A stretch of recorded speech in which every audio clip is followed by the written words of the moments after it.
Then when we talk about chokes, what we see over the years is that especially in energy applications, you see more and more compact designs because of new fast switching semiconductors. For example, gallium nitride is very compact and allows to have energy converter to be made. For example, years ago, a 35 kilowatts inverter used to be in a big rack, heavy with metal rack with chassis mounted filter.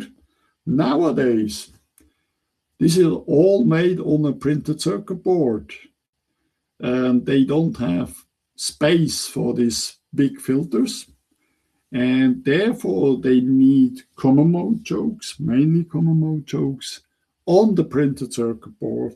That's why we made over the years higher current common mode chokes. As you can see here on the left side, these are the typical, let's say, compact common mode chokes up to 10 amp. And then we introduced this kind horizontal or vertical style common mode choke up to 50 amp. And we even have a common mode choke up to 100 amp. So that's the difference, because the higher energy needs higher current common mode choke, all on PCB. I was a bit surprised over the year, you know, when we started, the demand of high current was increasingly going up and up and up. For example, we introduced 50 amps and we thought that's good enough, 50 amps. And then they said, no, we need 70 amps. So we made another series up to 100 amp. And nowadays, engineers tell us we need 150 amps on the printed circuit board. It's amazing what they do nowadays. Of course, we not only have a current compensated or common mode chokes, we also have linear storage chokes, saturation chokes, or ground line chokes. But that's more as a side note. What's special here? We have for all, let's say, all the new generation of chokes, we have ferrite or nanocrystalline core material available. We have SMD and DHD versions. A few also with wire leads are available. What is special, or what we can provide also, is evaluation boards for the new chokes, because we recommend for the customers, before you do the design, prepare yourself,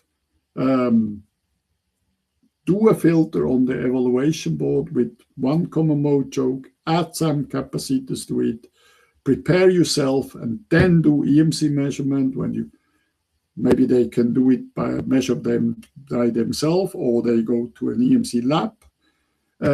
It's good to have this on hand, because what the designers don't like is to change all the time the PCB design. So we recommend use evaluation board and do test as early as possible. Also, if customer wants, they can also do tests with simulations. We provide for all these chokes simulation models, SPICE models, that can be used in any SPICE simulation program, as you might have in your Altium designer, or you can use LT SPICE for free.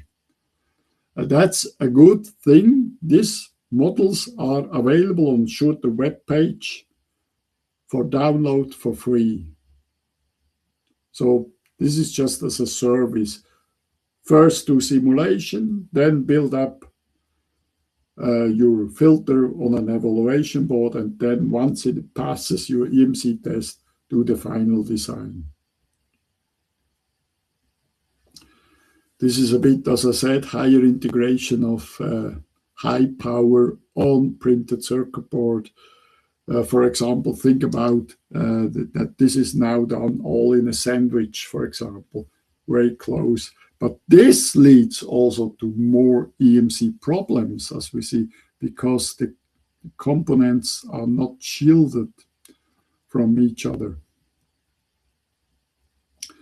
This is one example of a new common mode choke that we made here. Of course, we have AC and DC rating for chokes, and it can be used here in this range. It has, for its compact size here, it has quite a high inductance. And then here you see also an overview of, let's say this is like the old style with the plastic housing, and then the newer style, or here on the left side, open type, that is a bit better for cooling, that you normally need. You need any kind of cooling when you have this kind of high power in compact dimension. So some sort of airflow or whatever is required here.